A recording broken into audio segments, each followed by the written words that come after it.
Hey guys, it's Ricky with Honestly Helpful. Just saying hi to everyone and welcome. Glad you all made it. We're going to have a great time here, I think. And let's just go ahead and begin and get right into it, okay? First things first is, we want to have our computers on and go right to our desktop. That's the place where your icons are, and you can kind of see everything in one place. You'll usually people have one or two internet browsers, either Google Chrome or Internet Explorer. So I'm just going to go ahead and open up Chrome here. Whichever one you have is fine. We're going to want to go to the top of the screen and type in google.com, ebay.com. I like to have Google as my desktop. I'm going to go ahead and zoom in a little bit here. So basically, guys, let's just go to ebay.com. And then you'll see on the top left, there's a place that says sign in. And you're going to want to click there. And then you'll see sign in or register. If you already have an eBay account, that's great. If not, you're going to want to go ahead and click on the register tab. It's on the top right there. And you're going to just want to go ahead and click on that. You'll see that when you do click on it, it'll ask you for some basic information. It'll say personal account or business account, which is the first thing. And I would just click go ahead, personal account. You can always switch to business account later. And, at the beginning, you're not really going to need that. So I wouldn't really worry about it. And we're going to go ahead and I'm making the account here for one of my associates here. So we're using her name and email. And then we're just going to enter a password here. You can either use a new one or one that you always use. They say it is better to use different emails or passwords for all of your different accounts. So we created it. We put in the name, the email, and password, and hit enter. You're going to see that now, instead of sign in on the top left, it says the name. It says Carrie, right? Hi, Carrie, right there. Okay. So that means that you have created an account. Okay. From here, what you're going to want to do is you're going to want to go to, your actual profile. So you click on basically your name. You'll notice that there's a 0 there. That means that you have, no reviews. There's no feedback at this point yet. So every time you do a transaction, you'll get feedback, whether, hopefully it's all good. So we're going to want to go back into the profile here.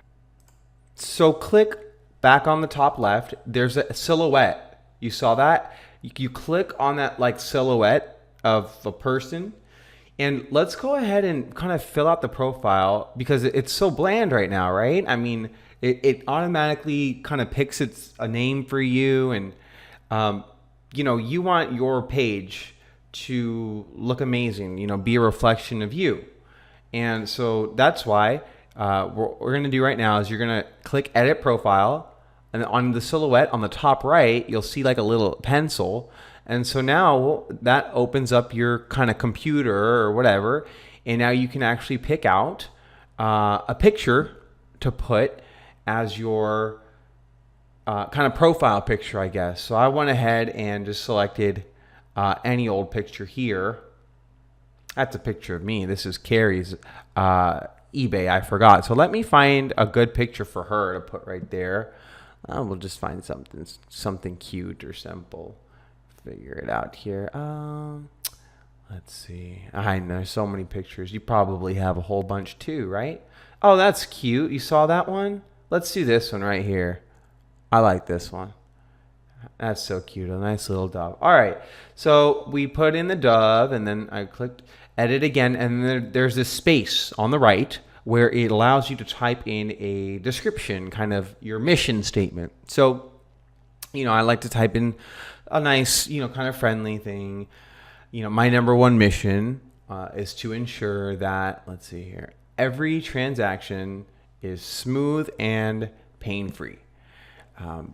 You have 167 characters left, it says right there. So it doesn't have to be exactly that. It can be whatever you kind of want.